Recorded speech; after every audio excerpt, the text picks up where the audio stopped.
All right. Good evening, everybody. Thank you guys for joining us again for another virtual class. My name is Jed Beasley. I am the East Tennessee Field Rep, Tennessee Wildlife Federation. I work specifically with the Hunting and Fishing Academy to help run all of our in-person events and a lot of these virtual classes as well. So really excited you guys are joining us tonight. I think we're going to have a great class. I'm really looking forward to learning alongside you guys.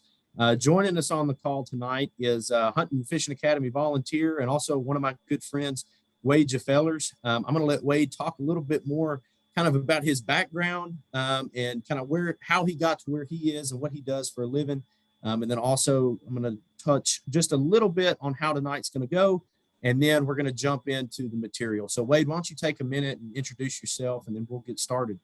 All right. Well, thanks, Jeb. I appreciate that. And I appreciate you having me on. I'm really excited about this particular series, I guess we might call it, because we're doing one tonight on specifically habitat management, and then we're going to launch into a little deeper next week into some other topics. So very excited about it. Definitely topics of interest to me. I grew up hunting and fishing, and specifically as I got a little older, really got a huge interest in land management because I grew up on a farm like many folks did in East Tennessee. And so had that connection to the land, also had the connection to hunting and fishing. And for me, it all kind of culminated in it's actually working in the outdoors and managing land specifically for wildlife. So that's just a brief introduction to who or where or how I got to where I am. I have both my bachelor's and master's in wildlife and fisheries science from the University of Tennessee.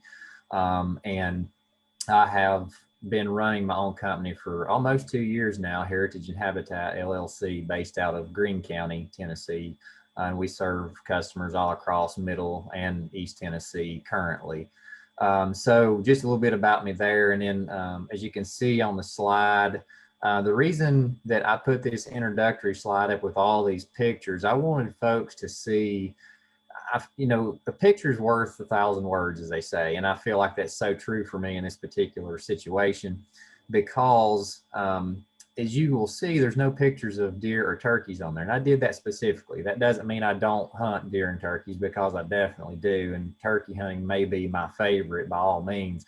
But you can see there's some oddities on there. Many of you may have never seen a woodcock or a grouse. Maybe you've never been frog gigging. The top left corner there in that series is actually an oddball thing that I just decided to do a couple of years ago. A friend of mine and I talked about it. In Greene County, where we live, may be one of the only counties in the entire state where you can harvest all 3 species of squirrel. So we decided we wanted to do that in one day, and that was our Greene County Squirrel Slam. So we harvested fox squirrel, gray squirrel, and red squirrel all on the same day. I've done some trapping, did quite a bit of trapping in my younger days. But more importantly than that, and really the reason I'm here tonight, is because if you notice most of those pictures, I'm sharing that hunt with somebody. And that is very important to me, is sharing. And that's why I'm here tonight. I want to share with you some knowledge to help you enjoy those hunts better, enjoy your land management, learn a little bit about that. So that's really why I'm here. And that's who I am. I guess briefly, we could talk for hours, but I guess we'll let it go at that for now. Perfect. Thanks, Wade. Yeah, you guys are really in for a treat. I know Wade, he started on with our program volunteering a couple years ago. And I've had the privilege to work on several different hunting and fishing academy events with him. And it's always special. I love working with Wade because I learn something new every time I go out and talk with him. So he's a very, very smart guy. He knows his stuff. And the greatest thing is that he's always excited to share that with you guys. So I'm really looking forward to what he's got for us tonight. I'm going to turn it back over to him. Just a reminder, put your questions in the Q&A, and we'll be sure to get to those at some point. I'm going to be quiet for a minute. Wade, I'm going to turn it back over to you, and we'll get going with tonight's material. Sounds good. Well, thanks, Jeb.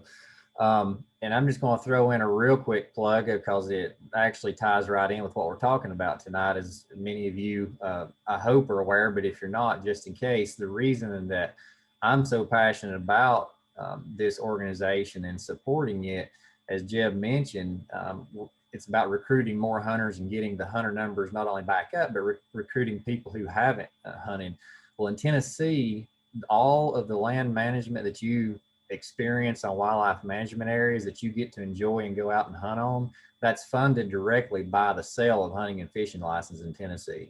So without hunting and fishing license sales, then conservation has to be funded in other ways. And in other states where that happens, doesn't often turn out well. So just kind of want to emphasize that as well. Then that's a huge part of this program. And hopefully we're going to maintain that ability to support the management of the land for these wildlife species through the sale of hunting and fishing license, because it has worked for so many years excellent, and we want to continue doing that. So anyways, just want to throw that in there before I hop in, because I feel like that's something that folks really need to know and be aware of. All right, so let's hop into this. So Jeb reminded me earlier, as I was talking to him, we have an hour slot for this. I had only planned for a 30-minute presentation, but likely it will turn into an hour. As you will learn quickly, I can talk for quite a while on this subject. But here's kind of how it's going to go, or at least in theory, this is how it's going to go. We may chase a rabbit or two in between, but that's okay as well. I'm good at that. So we're going to start out by, quickly defining what habitat is, and a little bit about knowing what species that you're managing for, and then how to set objectives, and then the planning process, and then setting your expectations. Then we'll jump in a little bit into some implementation and your perspective. And also, I don't feel like we can talk about habitat management, at least in most realms, without talking specifically about deer and turkeys. And so I have tailored a few slides towards the end specifically to deer management, because I feel like probably a large component of the folks who are going to be watching this later or are watching it currently probably deer hunt, and that may be the main reason you're here. So I feel like I would be doing a disservice if I didn't give a few specifics on that. And then we'll wrap up by giving you some locations where you can find some of this information, and then really read up on it even more so for yourself and learn how to implement it. So we will start big picture, and a lot of this that I'm talking about, you can apply to any species that you're managing for, whether it's deer, turkeys, or maybe it's songbirds, maybe it's pollinators, all the above. It's all going to kind of start out generally the same, and then you narrow it down as you get closer to putting the work on the ground, if you will. So we'll hop right into it. So first off, and this is a huge one. I kind of learned this in graduate school, and initially I had it drilled into me, I may say, but I'm glad I did, because it's very important. This is the word habitat is so vastly misused in so many circles, and even in circles it shouldn't be. So to really understand what we're discussing, I want us all to be on the same page. So I'm going to give you a few scenarios here, and we're just going to talk through them, because this is how I feel like we generally think about habitat. So this first picture that I have up here, I'm just going to ask the same question with each picture. Would you call this habitat? And, I would say yes, to a certain extent, or really it's a component of habitat. But let's say we're talking about white-tailed deer. Let's just start with the obvious one. Is this deer habitat? Well, it has components. It has water, has cover, and it has food. So it could be part of deer habitat. Now, if you're a black-nosed dace or a snub-nosed darter, which are both fish species, then this is habitat, because the stream in the middle is giving you everything you need. So here's just another example. This is a field. Is this habitat? And if you know anything about management for deer, turkeys, you would say, then yeah, most people would call this habitat.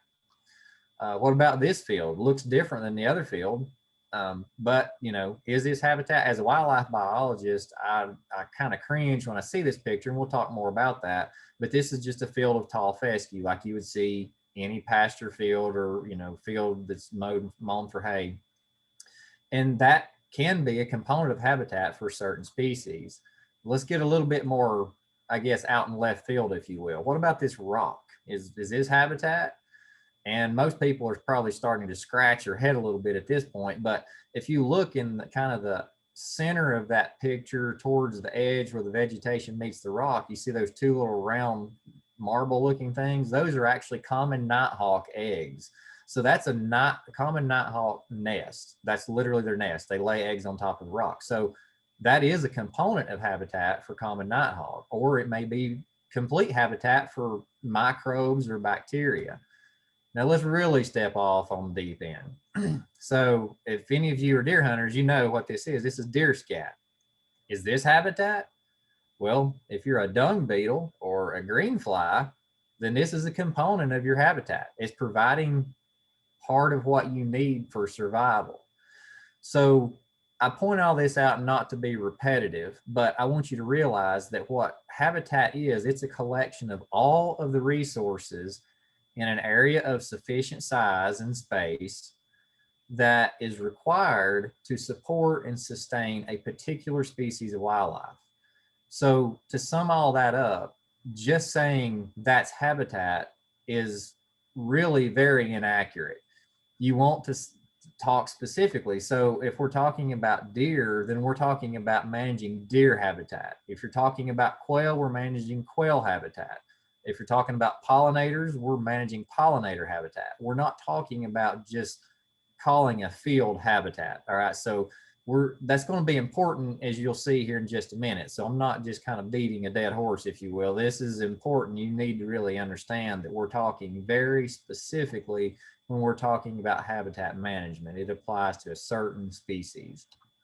So on top of that as well, you want to know the biology of your species. You want to know their life history. What does that species, what does its annual cycle look like?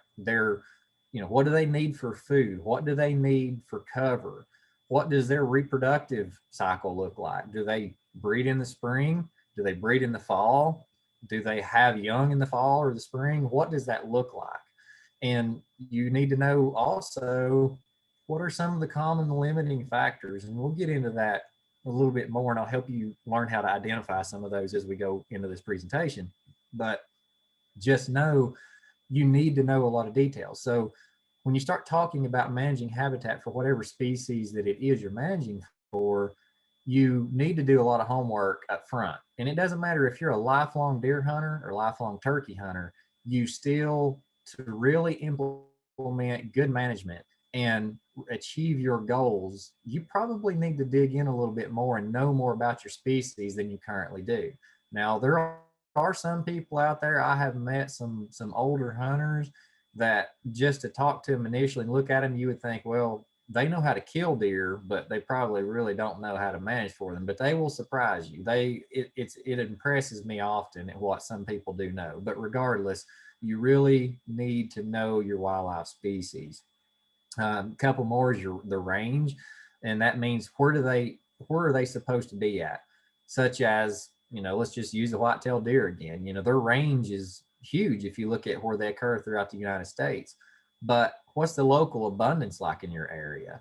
You may live in a particular location for various factors and reasons. You just don't have a lot of deer. So you may be within the range of the deer, but will management in your particular situation really influence the population in the way you want it to achieve your goals? So, this list can go on and on and on, but you really need to know the species that you're managing for and all the details that you can possibly learn about that species before you can really start managing for them.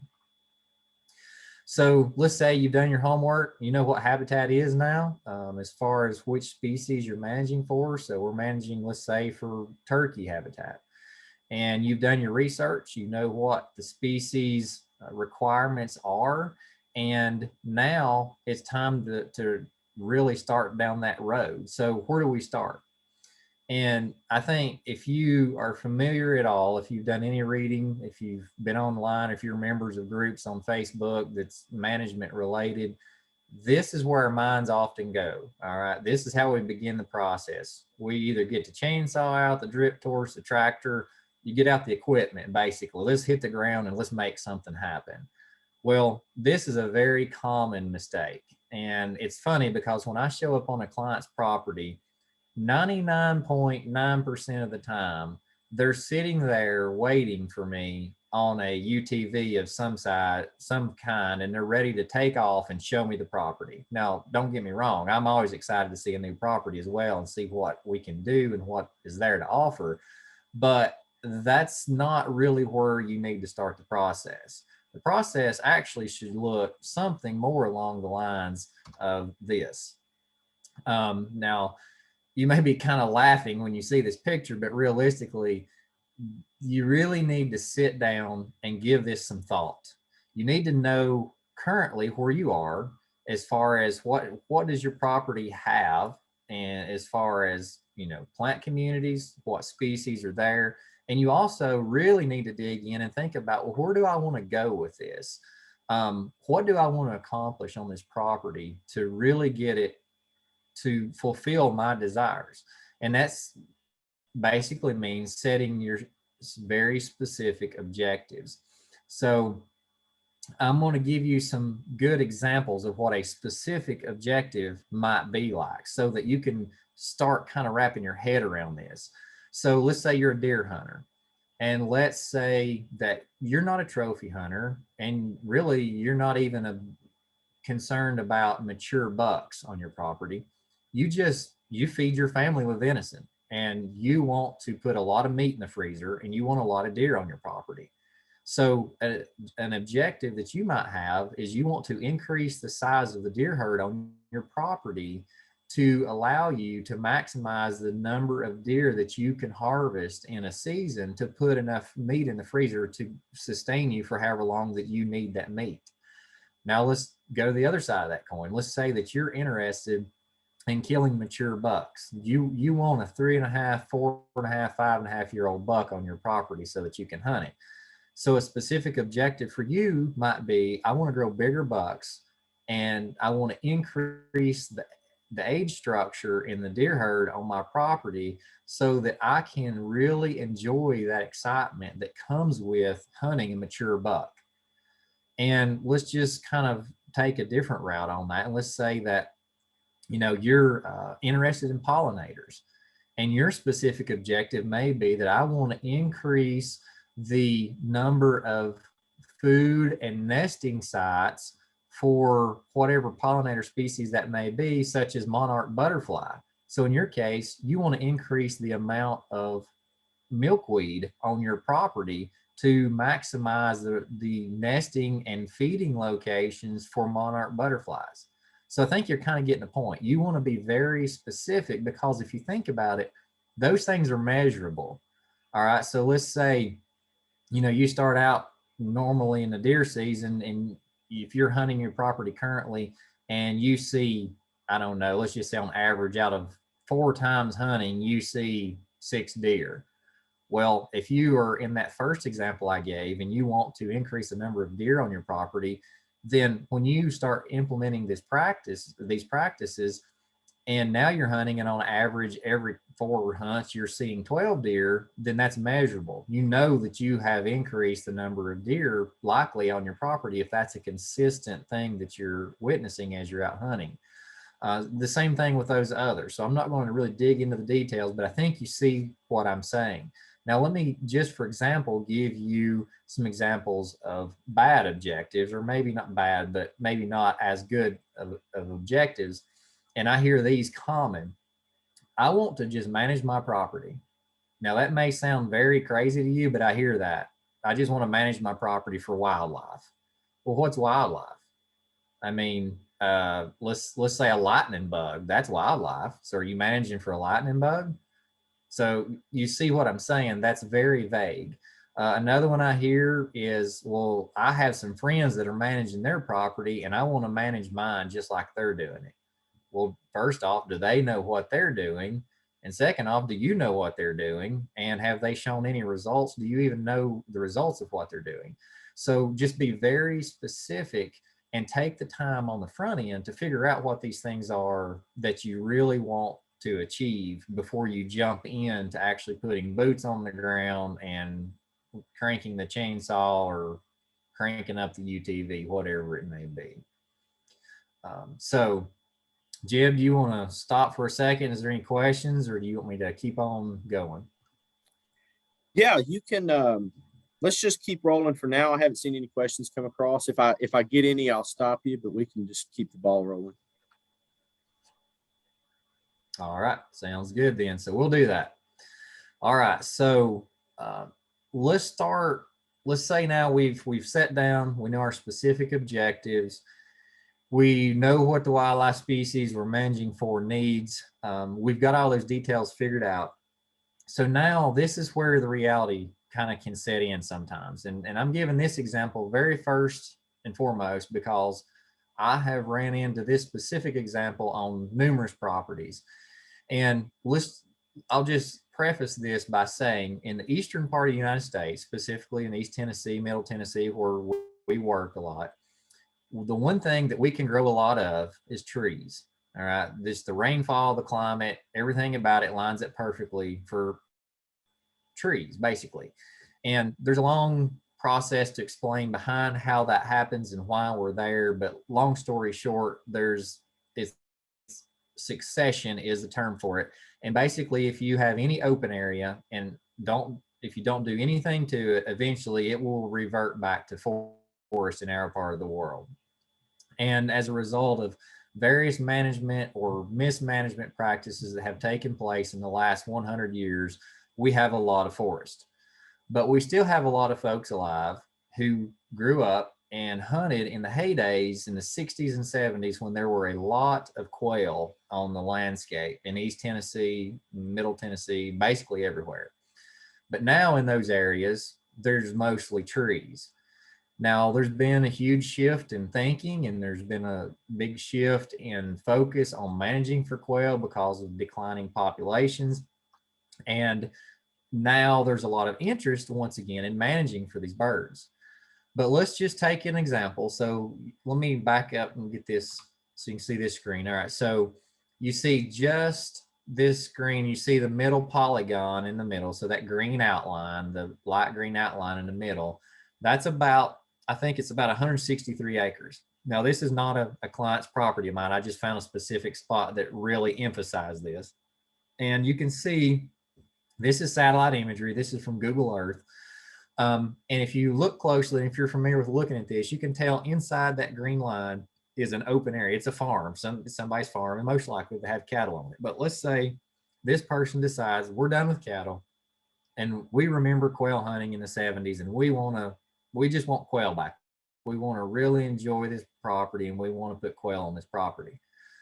So we go in, I can set this property up. We can break it up into management units. We can put fire breaks in. We can spray out the fescue out of the fields. We can get everything perfect. And no matter how hard we work on this property, most likely there will never be quail on this property ever again. And that's because it's surrounded by a closed canopy forest, meaning that it's hardwoods or could be pine plantations, but it's completely encompassed by woods, forested areas for thousands of acres. So what that means is if you've done your research and know your species, quail don't live in woods. If you see quail in woods consistently, they're probably soon to be gone because that's not what they live in. They're there as a result of nowhere else to go. So in this particular example, if your objective is to manage for quail and your property is something like this, no matter how hard you work, how much money you invest in that property, most likely you're not going to reach your objectives. So let's take this and look at a different scenario. So this is West Tennessee, and as you can see, the northeast quadrant of this picture, that's the bottom side of Reelfoot Lake. Now this is, again, I've just kind of made this scenario up, but can play out. So I'm just wanting you to think through this. If you're familiar with West Tennessee, you know that specifically along the Mississippi River alluvial valley through there, there's very little except for crops. Large crop fields, soybean, corn, cotton, mostly probably soybean and corn. And in this block I've outlined, there's about, I think, 5,200 acres, somewhere is in there. Yeah, it's about 5,200 acres. And let's say this landowner decides, hey, we're done cropping, which realistically would never happen in the Mississippi River Valley. But, let's say they decided, hey, we're done farming, we want to manage specifically for wild turkeys. we want to maximize wild turkeys on this property, and we want to have a lot of birds everywhere so that we can enjoy it. We can take our friends and family out, and we can enjoy those spring mornings and hear them gobbling and chase these birds. Well, let's think about it. What's this look like? We can take that 5,200 acres and we can put some ideal brooding cover in. We can put some ideal nesting cover in. We can put in food plots. We can put in hedgerows. We can do all kinds of things. But what's the one limiting factor? And that's going to be roosting sites. Now, there are a few trees here and there scattered around. There's single trees. There may be trees along a drainage ditch or two. And there probably are turkeys that would use this property and come through from the wooded areas nearby, but realistically, you would never maximize this property for wild turkeys just simply because there's no roosting sites. And let's just face it, none of us watching this can plant a tree likely and expect a turkey to be able to roost in that tree in our lifetime. Now they might, in 20 to 30 years use a little bit, but typically turkeys like those big older mature trees to roost in. So again, just wanting you to be realistic as you're setting your objectives and thinking about this. Make sure you know that what you can do is actually achievable on your property, or what you're wanting to do is achievable on your property. So now let's kind of jump into that planning process. We've done our homework. We know what our species needs. We know the life history. We know all those things. And we've decided our property is a good location to manage for this species. So let's start at and I'm stealing this concept. This is how I was trained and what I was taught, but I really like it. And I think it's very understandable. So let's start with a 30,000 foot view and start the planning process there. And again, this is Google Earth. I use Google Earth a lot. It's a free platform. If you're not familiar with it, you can download it, and it has a lot of features. I mean, it's nothing like ArcGIS if you're familiar with that program. But it does offer, for most situations, any mapping need that you might have. So highly recommend using Google Earth if you're not familiar with it. And it's a good way to even explore your own property. You can backdate, you can go back. Most imagery will go back maybe 25 years, depending on where you're at. And you can actually see what your property used to look like. So let's say you bought that property, I don't know, 5 years ago. Well, you can go back and see what it looked like in 1993, and it can often give you a good feel for what used to be there, and also good ideas of how you might manage that land and find areas that might be easier to put back into a certain plant community that you want to for whatever species you're managing for. All right, so let's kind of shift back to where I was at again. I'm chasing rabbits, as you can see. I'm good at that. But regardless, let's look at this. Now, this is a realistic situation. This is a client of mine's property in Middle Tennessee. This is kind of north of Nashville. And when I first got the call from this property owner, I immediately pulled it up, saw where it was at, and just started kind of thinking things through. Now, I'm going to go ahead and preface this again by saying this is big picture stuff. So you really might not be able to nail specific details down that you want to at this level, but you can see general trends. You can get a feel for the matrix of how the land lays and the mixing of fields versus forests and how that might suit the species that you're trying to manage for. So in this situation, this polygon that you see, this light green line in the middle of the screen, this is a 52-acre property.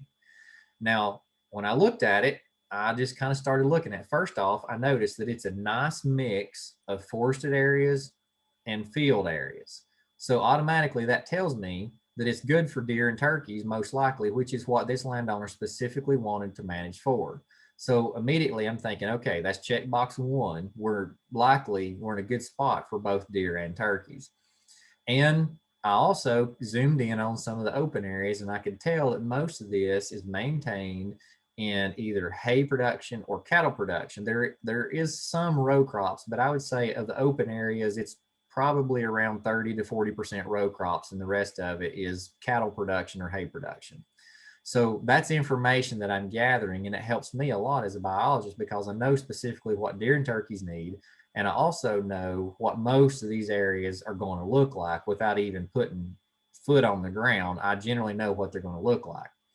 So then going from there, I just kind of started looking. And so I thought, okay, up here, so just kind of work with me. I'm going to back up so you can see this, but you can see that block right there is generally mostly forested. So I know for deer specifically, they may use a more heavily forested area in certain places just simply for the fact of it may be the most secluded proper areas or situations in that area where they don't get disturbed much. So there's a big block of forested area. And if you look to the south, again, you can see there's a mix of fields and forest, but it's a little more heavily forested in that area. And so I immediately just kind of think, okay, I know deer specifically are like us. Generally, they like to take the route of least resistance, and they also like to feel secure as they travel. And so I just thought, and again, bear with me, this is big picture stuff, but I thought, what's the shortest distance between any 2 points in those two large wooded blocks? And it lines up perfectly right across or generally near the spot where this property lies. So I thought, okay, well, maybe this is generally a good travel area. Now, granted, there's deer on every square inch of this, or deer will use likely every square inch of this screen in some form or fashion. But, again, I'm just kind of planning and thinking big picture, what's this look like? So I also looked, and there's a stream that runs and borders the southern part of this property. And we, if you're familiar with hunting and have familiar with land management, that generally streams can be good travel corridors and they generally funnel wildlife movement. And again, I thought, well, that's another check in our favor. Hopefully, maybe there's enough vegetated areas along this stream to kind of help channel deer down through here specifically. And then I looked a little closer, and if you notice, to the east of this property is a town. Now, it's nothing like Nashville or Knoxville or Memphis. It's not a big city, but it is generally populated, a lot of buildings and roads and vehicles. So generally speaking, that's going to push deer a little bit to the west or around the city in general. And again, you can see it all lines up with where this property is located. And I thought, okay, this property likely has quite a few deer on it and probably some turkeys too. So upon site visited the property, and sure enough, the property has a lot of deer on it and does have some turkeys that use it as well. But there is a large amount of deer using the property. Now, whether my 30,000 foot planning has anything to do with that and any of the details of what I thought through really feeds into that deer on use of the property, it's hard to say, but I feel like it does. So it made me feel very confident that this property was in a very good location, and thus it makes it much easier to manage. Because if you're trying to manage for deer in a spot, or turkeys or quail or rabbits, whatever it is, in a location where that there's just really not a lot of opportunity, then sometimes you can be beating your head against the wall. Doesn't mean you can't have some success, but it always is better if the cards are stacked in your favor. All right, so once I kind of did the 30,000 foot view, then we did a much closer look into it, and we planned this property out. Now, I'm not going to go into all the details of exactly what each of these different color blocks are, but this is the final plan that we settled in on for this particular landowner. He had specific objectives. We nailed those down, and he knew what he wanted, and I knew how to kind of get him there. And as you can see, most of the habitat management is constricted to the central part of that property. And there's reasons for that, mainly because it's near his house, and he doesn't really, he's getting a little older and he doesn't want to walk that far back in there. And he really, honestly, just boils down to, he wanted to be able to not have to go far, even though he's capable of doing it. And he wanted to be able to shoot deer and turkeys without a huge hike back to the back of the property. Also, it lined up well with the location of the neighboring properties. We tended to try to put most of the habitat that would attract and hold the deer and turkeys in the center of the property to keep them from skirting along the boundaries too much in case a neighbor decided to hunt and enjoyed all of his work and harvested his deer. although it's going to happen. That's not a big deal. So don't get greedy with your management. You got to share a little bit here and there. But regardless, we just tried to emphasize the plan to meet his objectives. And so that's what we did. So we did this though after I walked the property. I put boots on the ground. We looked at nearly every square inch of this property. We walked it. And I want to emphasize that we walked it. We didn't ride around on a UTV. We didn't jump on a tractor and skirt the roads. We walked this. And there's some thick areas on this property. And guess what? I walked through those too, because you got to know what's there to be able to put a plan together. So, we did the big picture, we narrowed it down, we got him a plan in place, and we have since implemented some management on this property. And literally it took us the first steps we took is we put some bedding cover in place, and it took us 2 days. So one day we did one block, the next day we did the next block, and overnight there were deer tracks all through the first block that we implemented the very first day. So this management, some of it can have very quick benefits or results. So again, that wouldn't have happened though if we didn't plan it out and set specific objectives up front. All right, so here's the exciting parts, what everybody likes. So we have got the plan in place. We've got everything detailed out. We know our objectives. We know exactly what we're going to do. And now everybody is ready to jump in. And obviously the first thing that we all want to do is find those open areas that are already open, and we want to put some food plots in place. Well, that is not the first place. And in fact, what we know is that food is rarely the limiting factor on any property. Deer and turkeys can find food about anywhere. I have seen deer eat literally dried leaf litter. Now that is in a very starving deer herd situation, but they can survive. Typically, the most limiting factor that you're going to have on your property is cover. And this is where that most people lack in knowledge or understanding. And that's what I want to emphasize to you tonight specifically.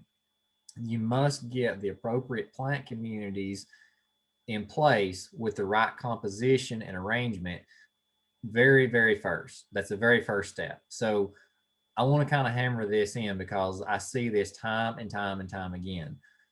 Don't get me wrong, food plots are very important. I love food plots. I enjoy putting food plots in. I enjoy harvesting deer around and over food plots and turkeys as well, but it is not your first step. That's not where you want to begin. So where do you want to begin? What does that look like to you?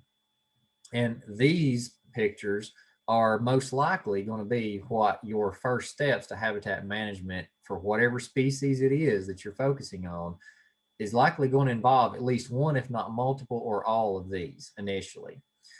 So if you're not familiar with some of these, I'll explain to you real quick. So that top left picture is prescribed fire. That's a burn that we did this past spring. That's actually on my home farm. That is an area I've managed now for about 5 or 6 years, and we are getting some very good results. The plant community composition has changed hugely, and we're using fire in this particular picture for management now that we have things in place. So we're just maintaining those plant communities. But prescribed fire can be used in certain situations to start the implementation process. So let's say you have a really thick, dense, nasty patch of privet, which is, it's an invasive shrub. If you can get fire through there, again, if being the big word, but if there's enough overstory trees and it's dropping leaf litter where you can get a fire through there, running a fire through that might be a good starting place. It will get things set back to a place where you can then more easily access it and get in there and use herbicides to knock that back and start that transition in that plant community. The next picture, the top right, the ATV, that's spraying a field. We're removing tall fescue in that field to convert this into a more desirable plant community for, in this particular situation, I think it was actually in that particular situation, that is a research plot from graduate school. So that is not any particular species, but we were managing for native plant communities. So to get that native plant community in place, we had to remove the tall fescue. Now I used this picture of an ATV because I feel like oftentimes when I mention spraying fields, oftentimes folks get a little bit hesitant because they think, well, I just don't have the equipment. I don't have a tractor. I don't have a big sprayer. You really don't have to have that. If you can get access to a 25-gallon sprayer on a four-wheeler or a UTV, you can spray an amazingly large area with that equipment. I've sprayed fields as large as 20 acres with just an ATV. So don't let the size of a management unit scare you and make you feel like you can't accomplish it. There is very accomplishable. Everything I'm going to explain tonight, every one of you are completely capable of doing. It may take a little bit of thinking outside the box to acquire the equipment, but if you're in a rural area and you have neighbors nearby, most likely they're going to have a four-wheeler or a UTV. They may have a sprayer. It may or may not have a boom on it. So on the back, this has a 4-nozzle boom, this particular one you're looking at. But that stuff, there's tons of YouTube videos. You can rig up booms for yourself. So it's very doable. So I just want to emphasize that. Don't think because you don't have a tractor and a big piece of equipment that you can't do this, because you most definitely can. So let's shift gears down to the bottom row of pictures on the left. I think it's very obvious that's a logging operation. And this sometimes can be a very tense topic for some landowners, especially if you grew up in the mountains of the eastern part of the state. I don't know why it's so prevalent there, because that's where I grew up. But logging has a very negative feel to it for most folks. But I want to emphasize proper forestry practices is one of the best things you can do for your forested areas. And let's face it, most of the forested areas in the state and the eastern part of the state, they're likely at or beyond their real potential of life. And that's in your hardwoods, so your oaks and hickory forests. And that's why in a lot of areas you're seeing trees die. It's not because of disease necessarily. It can be, but that's not usually the case. Most of these trees are at the end of their life. So to maintain and really promote the new forest, get a forester on board. The state of Tennessee has foresters. There are many forestry consultants out there. Just don't have, I guess, a bad feeling about logging, because it can be a very, very useful tool in your toolbox. And not only that, but it puts money in your pockets. So why not? It's a win-win all the way around. And just make sure that you work with someone to implement a proper logging plan, mark the timber, cruise the timber, which means measuring it, know what you have before you just let a logger on the property to start cutting trees. But if it's done properly, this is one of the most beneficial tools that you can have if you live on a forested piece of property. So I'm not going to go into too much more detail on that, but I just want you to know that logging can be a very, very handy tool. Now, I will say this. It's very hard to make logging pretty. All right. So you're going to have muddy roads. You're going to have scuffed up areas where they drag the logs out. But I encourage you to not let that stop you, because the plant communities, specifically in our area where we have a lot of rain, they heal really quickly. And it's amazing within a year how much green growth will be back on the ground. So I just want to emphasize that logging can be a very, very important tool on a forested property. All right, so the middle picture on the bottom, you can see the backpack sprayer there. That is a particular property where we were treating invasive plants. And I'm going to talk a little bit more about that. And you may have already noticed me mention that a time or two. Invasive plants are a huge deal on just about any and every property. I would be very surprised if I came to any person's property who hasn't done management and they don't have invasive species. And you may have a very few, which is great, or you may have the whole gamut of them. There's some properties we work on. One property in particular, we counted, and I think we ended up counting 20 some species of invasive plants this particular landowner had. Now, that may be overwhelming, and it can seem that way up front, but again, don't let it overwhelm you. They're all very treatable. Some are more difficult than others. Some you can completely get rid of. Some are going to be here after we're all dead and gone, but you can control them to the level to where that you can encourage the plant communities that you want to manage for whatever species of wildlife you're managing for.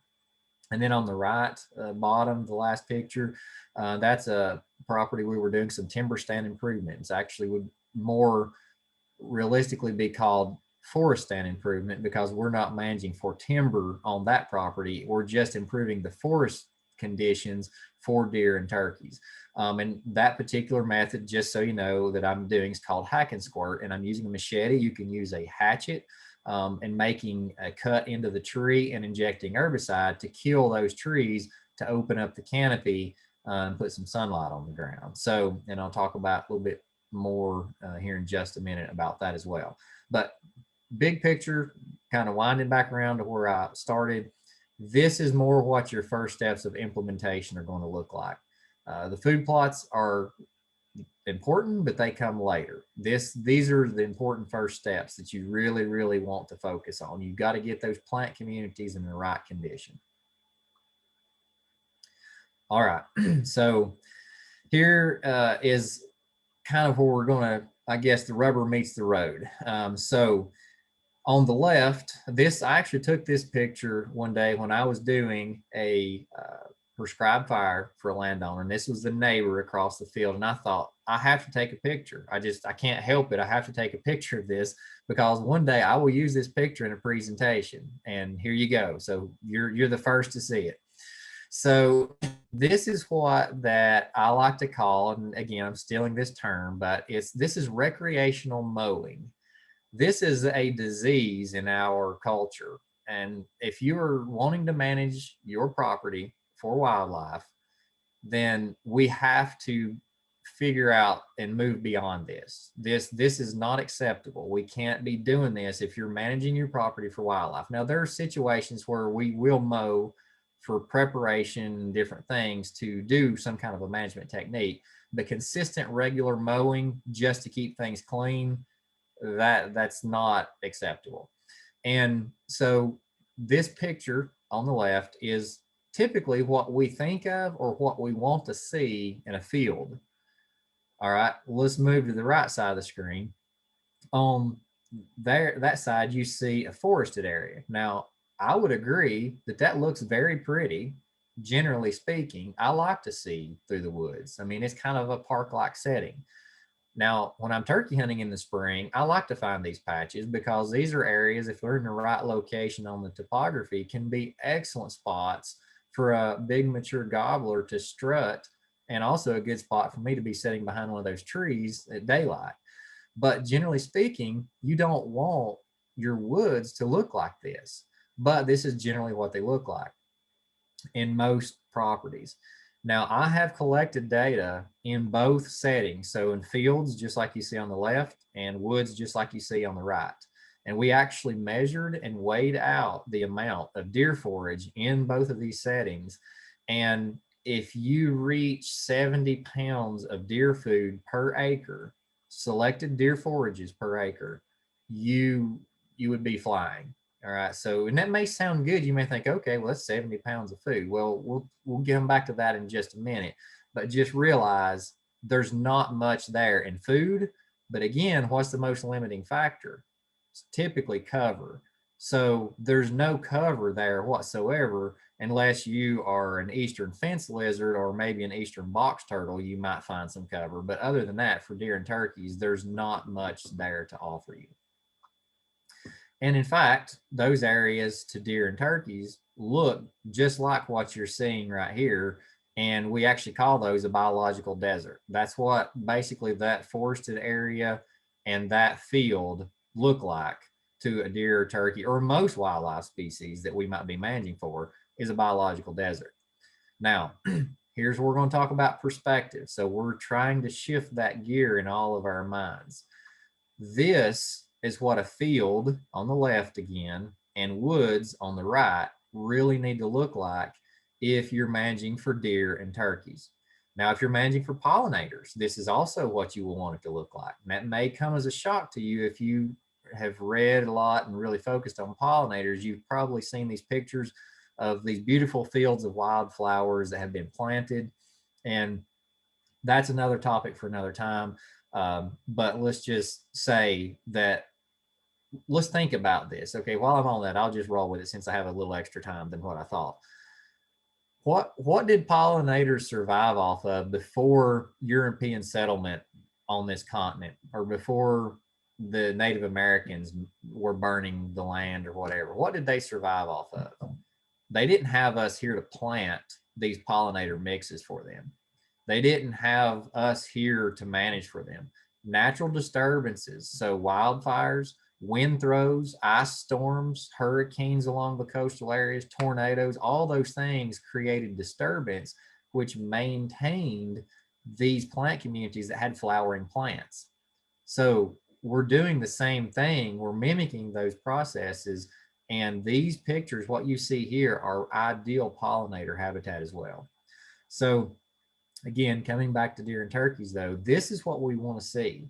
Now, if you grew up in a farming culture, and maybe you still farm, and there's nothing wrong with that. I'm not hammering down on farmers, because we have to farm to eat. I understand that.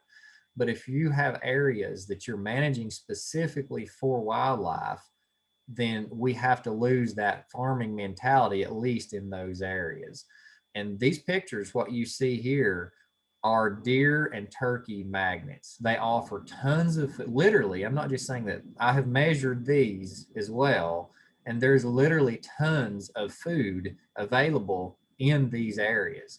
And this is what you're looking for. Not only is there food, but there's also a lot of cover, and there's diversity of cover. You have different heights of vegetation, and these are all very, very important for whatever species you're managing for. They have different requirements, but these are very, very important areas, and this is what we're looking for. This is what you want.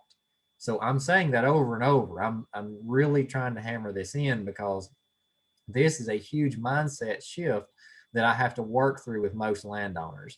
They don't want to see this. They've worked, and oftentimes it's family farms. So their dad, their granddad, their great granddad spent literally the last 150 years clearing this land and keeping it clear. And now all of a sudden the idea of letting it grow up, grow up, I'll put that in air quotes. That's something they feel like would make their ancestor roll over in their grave. And realistically, it probably would, as far as for farming, but this is what we have to have for most wildlife species. So I'll move on now. Wait, we All do right. have one. We do have one question. If you got time to answer it real quick. Richard asks, he says, I see the ideal field, but if I never cut it, the walnut and other trees will cover it up. When can I cut it to keep it like this every year? He says, I have fields like this today, but if I left them untouched, it would just be woods in 3 years. So what would your response be to that? That is an excellent question. And so that's where the management longer term comes into play. So we're right now talking about getting these fields in place, or these woods in place, whatever it is.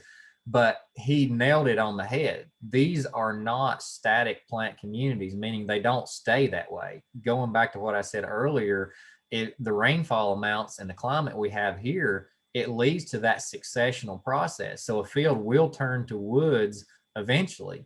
And if you're in a certain area, especially wet, low-lying areas, those can grow back into woods very quickly. So that might be a caution I would also throw out there that I didn't mention in the presentation. If you're trying to manage for these field conditions in wet areas that may be low-lying floodplains, that can be very difficult. It's better to manage for these areas on upland sites where they're drier and they don't revert back to forest that quickly.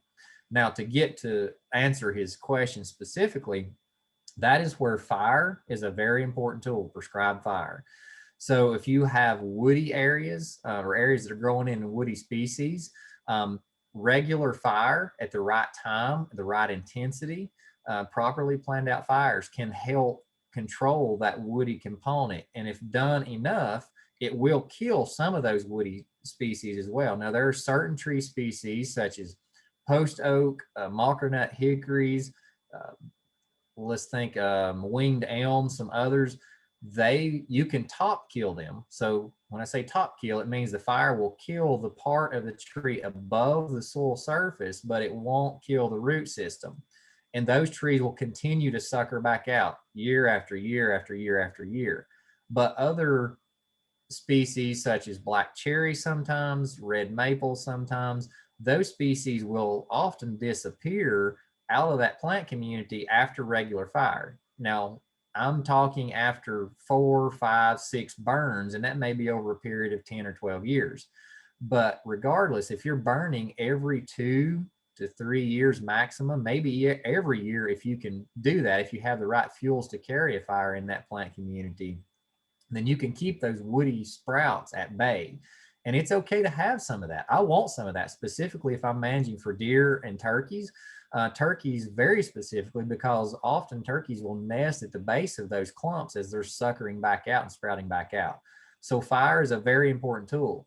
Now, in another situation, and I know some particular fields like this, where fire just isn't enough. And that's where you get out the herbicide. You drive through that field, you mix up, let's say 25-gallon sprayer on your ATV, and you go through there in early June before it gets, well, early June in our part of the state, maybe a little earlier in the western part of the state where the climate's a little warmer. But you drive through that field and you just start spraying those woody sprouts. You're not broadcast spraying, meaning you're not spraying every square inch of that field. You're driving through and you see a tree, you want to kill it, you spray it and you drive on and you spray the next one. And I automatically know where some people are thinking, because I've had this conversation many times before. Well, what if I have a 250-acre field? No, not most people are not managing a 250-acre field, but I have had this conversation with people who were, and they say, it's just not feasible. I can't do that. Well, I beg to differ, because we also collected data on doing exactly that in my research in graduate school. And on average, you can go in to a field once a year. All right. Now, more times than that is better if you can, but you go into these areas once a year, and I literally can probably cover an acre in, I don't know, just depending on the density of the stems, but let's say on average in maybe 30 minutes, an acre in 30 minutes.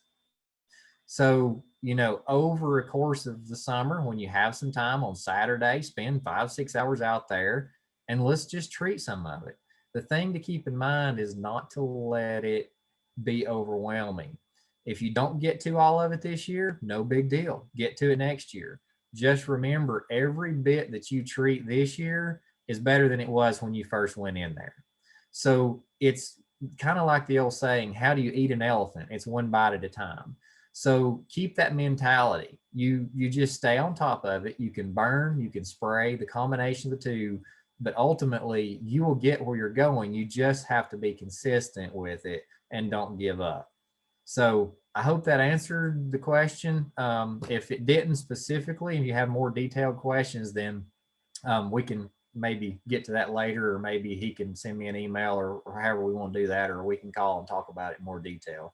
But generally speaking, that fire and herbicide is your tools for managing that to prevent it from going back to forest. All right, so I'm just going to kind of show you a couple more pictures along those same lines. Perspective is everything. So this picture that you're seeing now was a closed canopy, mainly a pine dominated well, I shouldn't say pine dominated. It had a lot of hardwoods, but there was a huge pine component. This is actually a relatively high elevation spot in Blount County.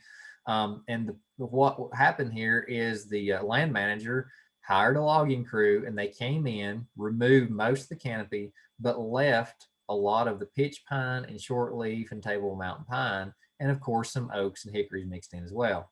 And this leads to a very structurally diverse plant community. And if you are a birder and you want to see a diversity in bird species on the property, this is a great way to add some extra structure and diversity to that as well.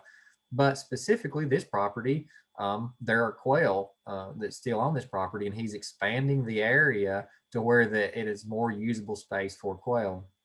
And I think this particular picture maybe has been burned one time. So this is a logging operation and maybe one prescribed fire, and this is the result. None of that was planted. And if you're a plant savvy person and paying attention, looking down in there, you can see a lot of flowering plants, which is very important for pollinators. This is a very, very beautiful plant community, and all that took place was he hired a logging crew and he run a fire through it.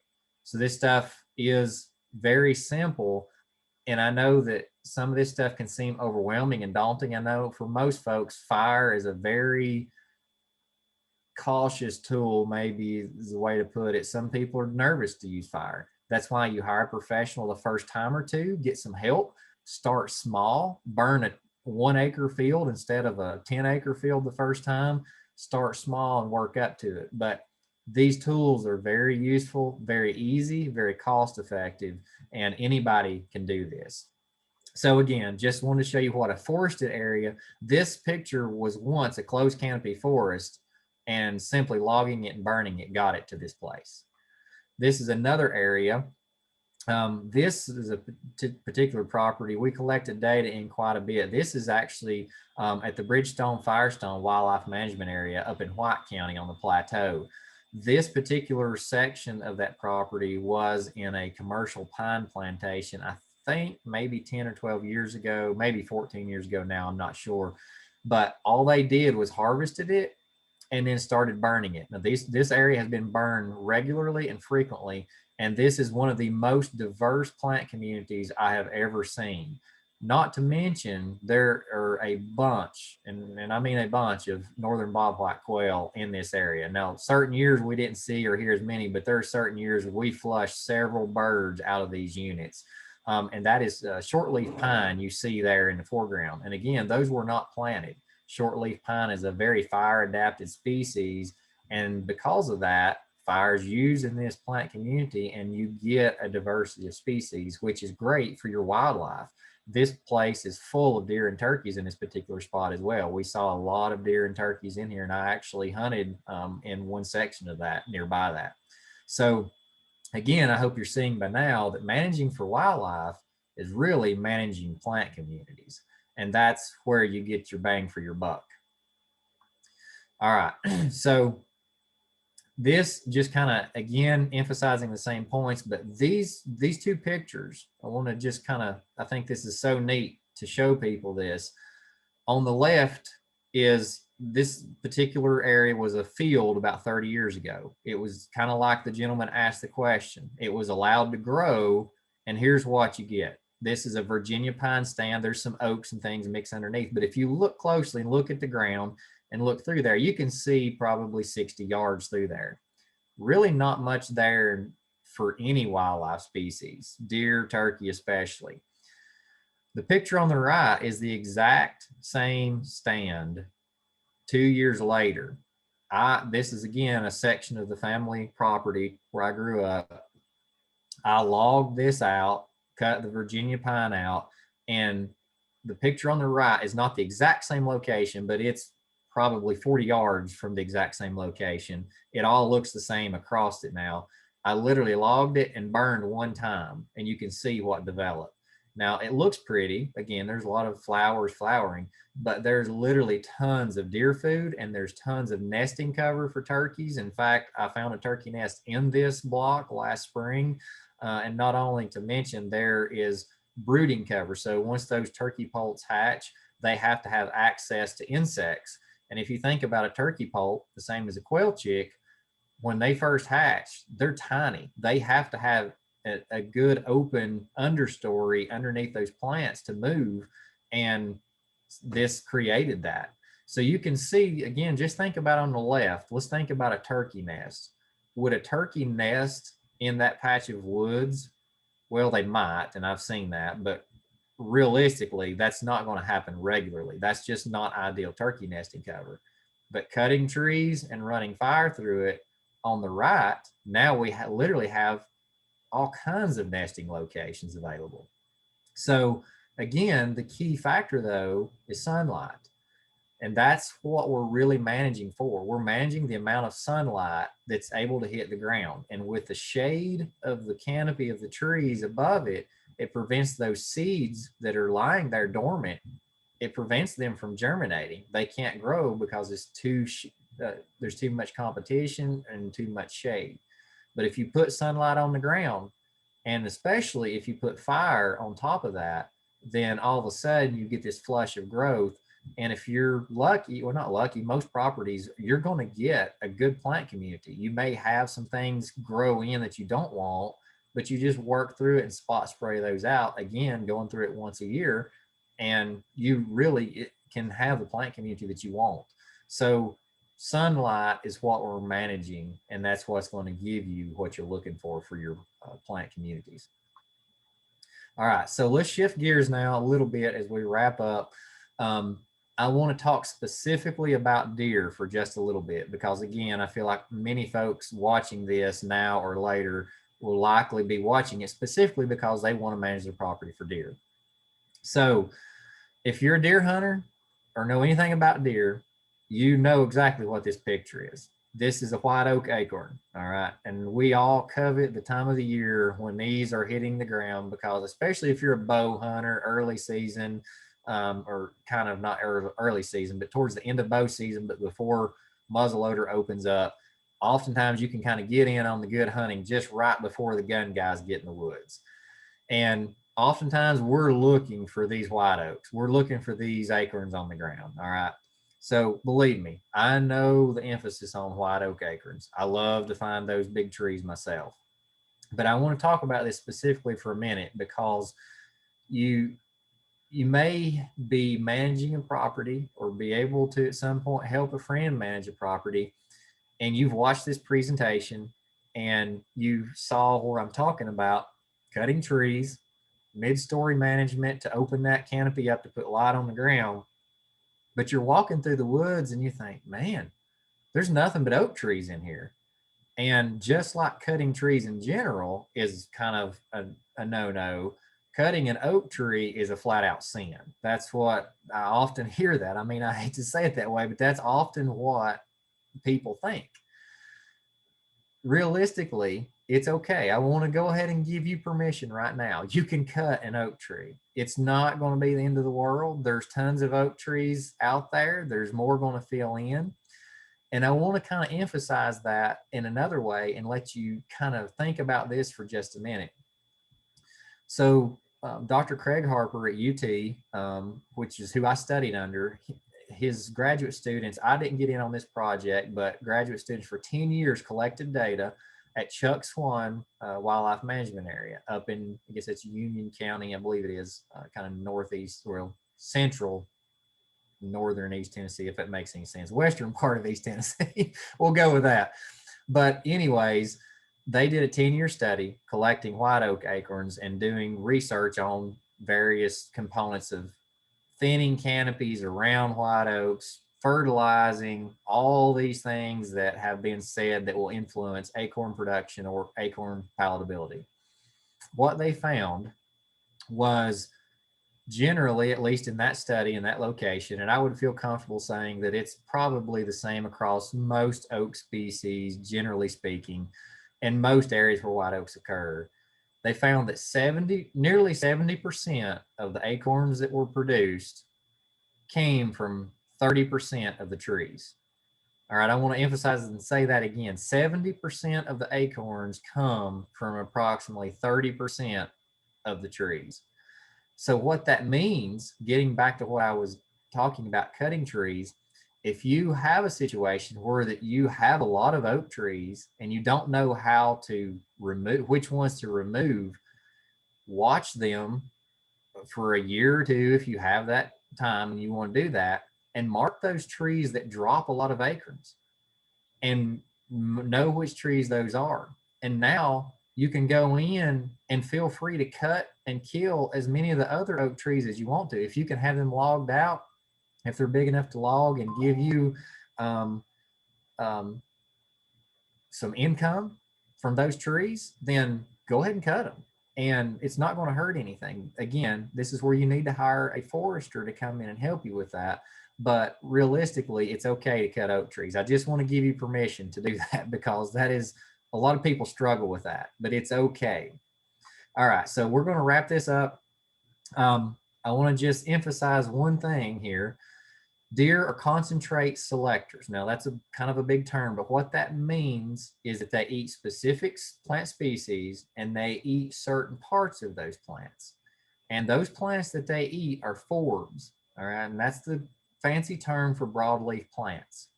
So forbs are your deer foods, and grasses, they don't really eat grasses. Now, some people may argue and say, hey, I'm, for whatever reason, I've seen deer out in the field eating grasses. Well, you've seen deer out in the field, but they weren't likely eating grasses. All right, so forbs are where your food is at. And that's important because going back to the acorn production and kind of theory and thoughts on acorns, they're only available for 2 to 3 months out of the year. Whereas forbs are available from usually most places starting in March through August, September before it frosts. They are available at the most nutritionally demanding time of the year for deer when they're raising fawns and when they're also growing antlers. So forbs are where your foods are at. And this is just emphasizing what I just said. So those high quality deer foods are your forbs. That's what you're looking for. And I'm just going to give you a couple quick examples. Just bear with me. We're going to nerd out for just a second. So the most nutritionally demanding time of the year for any component of the entire deer herd is a doe. During late gestation with twin fetuses, she needs 0.32% phosphorus and 0.55% calcium. And during peak lactation with twin fawns, she needs 14% crude protein. Now, I know that's a lot, but those numbers are going to show up on this next slide. So I'm going to give you 2 examples of this, and then we're going to be done. So this is stiff tick trefoil, but we all know it as beggar's lice. This is when you walk through the field in the fall of the year and you get those little seeds that stick to you. That's what this is. There's several species of this, but just look at the graphs on the right. This is actual data that we collected, and you can see those black dotted lines that are running horizontal. Those represent those numbers that I just showed you on the previous slide. So that's for maximum production. And you can see that this particular species goes above and beyond those requirements in the young portions of the plant specifically because that's what the deer are eating. So the orange bars, you can see the crude protein in the top left, the phosphorus in the bottom left, and the calcium in the bottom right. This plant species knocks it out of the park. So this is very important. This is providing those nutrients during the time of the year when those deer need those nutrients. American pokeweed, again, the same thing. And this is just 2 examples of many, many that we collected data on, and they literally knock it out of the park when it comes to nutrition for these deer during that time. So I want to emphasize that again to just kind of say, you're not going to get these plants in a mowed field. They don't occur in a mowed field. They don't occur in woods that don't have any diversity of plants underneath. All right, so we'll just leave it at that, but I want you to know that these plants are very, very important, and that is what you're looking for and what you need to manage for deer. Okay, maybe I lied. Jeb, I'm going to fly through these. If anybody has specific questions about this, we'll go into more detail, but I'm going to give you a few quick, easy starting places. Managing fields is spraying out the tall fescue, and that's literally what you're seeing here. And on the right is just showing you an example after a successful spraying. This is what you're looking for, is dead tall fescue. And so this is an easy place to start if you already have open areas. You can literally put tons of food on the ground with a simple herbicide application. Invasive plants, this is just a list of some common species you might run into, but you need to know and kind of look and get you some field guides, and I'll show you one in just a minute. But these are all common species that you want to either spot spray out, or depending on the coverage, you may have to broadcast spray them. But just simply removing invasive species alone can produce a lot of deer and turkey food and cover. And then some forest stand improvement techniques. Here's a list of those: mid-story removal, canopy thinning, patch clear cuts. Again, these are all putting light on the ground to promote the growth of food. And also stump sprouts and root suckers are excellent food resources.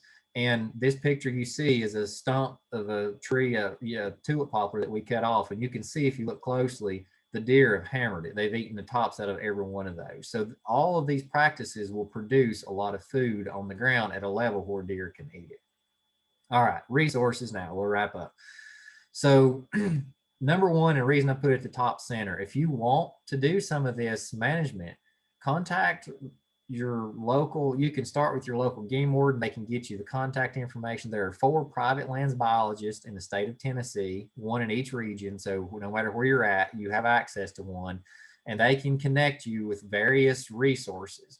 These other National Deer Association, National Wild Turkey Federation, Pheasants Forever, Quail Forever, the NRCS, they all have excellent resources. Many of them have biologists that will come out to help you with many of your projects. And NRCS and TWRA, those are free services to you. So reach out to those, and I'll be glad to help. With our company, we do the same thing, but I don't want you to feel like you have no other option. I want you to know that there are resources available. And lastly, if nothing else that you got from this presentation, everything I've said and even more than what I've said, you can find in these 3 resources. Now, I'm kind of partial, obviously, to UT. That's where I got my education. But Dr. Craig Harper wrote all 3 of these publications, and he's the Extension Wildlife Specialist for the state of Tennessee. And these resources are invaluable to you. So look at these and get you a copy of these, and they literally will give you everything you need to know to be successful in managing your property for whatever wildlife species you're focusing on. They'll at least get you started in the right direction, we'll say that. And most of the time it's going to get you everything you need if you read it and take it to heart. Now, the book in the center, Wildlife Food Plots and Early Succession Plants, there's also an excellent field guide in the back of that. I don't know how many species the updated version has, but I think it's around 110 or 20 species. So you literally can take this book out in the field, open it up, flip through it, find the plant you're looking at, ID it, and then it has all kinds of other information about it in there. All right. I think, Jeb, I finished up. I told you it's a good thing I didn't prepare for an hour presentation. Yeah, well, no, you did great. That's awesome. We've got a couple questions we can address real quick, and then we'll wrap up for the night. One of them is talking back about spraying for invasive species and things like that, especially in those open fields. Richard asked again, once you spray, are you replanting anything or just letting, kind of what's remaining take over? And then also specifically, what is it that you're using to spray, like herbicide wise, things like that? What are you spraying on that fescue and things like that? Okay. Yeah. So again, a very excellent question. May be more lengthy than what I can really go into necessarily right here, but I will give you the basics, the answers on that. So definitely not planting. The only thing I ever plant is food plots. All right. Unless I have a client who is required through some federal contract they're in with like the NRCS where they have to plant something. But the plant community is there. And just a quick example, one particular field that I've managed, we had to perform 5 broadcast herbicide applications to remove all of the invasive plants. And that was on different species. So we got rid of one, another one came back. We got rid of that one, another one came back. But what happens in the end, and research supports this, is that the seed bank, which is those seed that are lying dormant in the top 1 to 2 inches of the soil, it's kind of layered, if you will. That's kind of a very general term, but it's kind of layered. And generally, your invasive plants are more towards those upper layers, meaning that they're going to germinate and grow first. And you have to keep at those and remove those. But if you do that, whether it's spot spraying or whether it's broadcast spraying, as long as you don't give up, you will get a native plant community that will develop. So typically I'm going in spot spraying. So if it's a big patch of Johnson grass, I just kill it and walk away, and something will grow back. Now it may be more Johnson grass, and if it is, you just have to spray it again, or it may be an excellent patch of those beggar's lice that I just showed you on the previous slide, or there may be pokeweed come in. So definitely not planting, just spot spraying. Now, specifically to the tall fescue, there's a lot of detail to that, but just know generally you want to spray in the November timeframe, and there's reasoning for that. But let's say starting late October through mid-December if the weather's good. But what you want is at least 3 to 4 days where the days are above 50 degrees Fahrenheit, and you have sunshine for the most part, because that means those blades of grass are going to be actively photosynthesizing, which means they will uptake the herbicide. And we spray 2 quarts per acre of glyphosate. Now, glyphosate is the active ingredient in Roundup or many other generic brands like Cornerstone Plus we can buy at our local farmers cooperative. There's a lot of different general brands, but just look at the label and the active ingredient needs to be glyphosate. 2 quarts per acre, which means you've got to have calibrated spray equipment, which again is easy to do. And you can look all that up online and find great resources to learn how to do that. But 2 quarts per acre and generally in November, and that's going to kill your fescue. The only other thing that's important to that is to make sure the field's prepared before spraying. So you don't want to know grown up woolly field and you're trying to spray over it because the herbicide won't make it down to those leaf blades. So you either hay the field, graze it, you can burn it if it has old thatch underneath there, or worst case scenario, you can bush hog it and mow it off. Typically you want to do that a couple times before then. So you want to have the field prepared and ready to start regrowing. So August, September timeframe, get that field set back and ready to go, and then let it grow back for a few months. And you want those leaf blades at least 6 to 8 inches tall before you spray. So that's about as short and sweet as I can make that one. Perfect. Well, I think we got time for one more, and I think this one is a good one just for you to answer, Wade. But Robin asked, how do you publicize your service and get landowner participation? So tell us a little bit more about just like how you do what you do and why it's so readily available and how you find clients and how folks in the class, if they want to ask you more questions, how can they get in touch with you? So first, I guess the easiest thing, so I don't forget it, that you can look up my website at heritageandhabitat.com, and it has contact info on there, and generally, a lot of information about us and kind of what we do. And I'm hopefully soon to be updating that and adding a lot of our projects we've been working on. But to generally how I have had clients come to me from various different methods. I have some folks who just stumble across my website. We have a Facebook and Instagram page as well. We try to keep things updated, but it's been hard recently. We've been so busy in the field, but we're about to hopefully update a lot of that. So some people find us that way. They're just generally looking up habitat management. How do I get that? And they'll find me that way. Also, I work hand in hand with a lot of the, couple, particularly one specific private lands biologist here in East Tennessee. And that comes through landowners getting enrolled in some of the NRCS programs. So there's some programs available to landowners through them where that they can sign up for different practices, many of which I have talked about tonight, and they can get both financial and technical assistance with that. So the technical side of it is where we come in. So once the landowners have applied, and if they get accepted and get in a contract with the NRCS, then they'll often hire us to come in and actually implement those practices.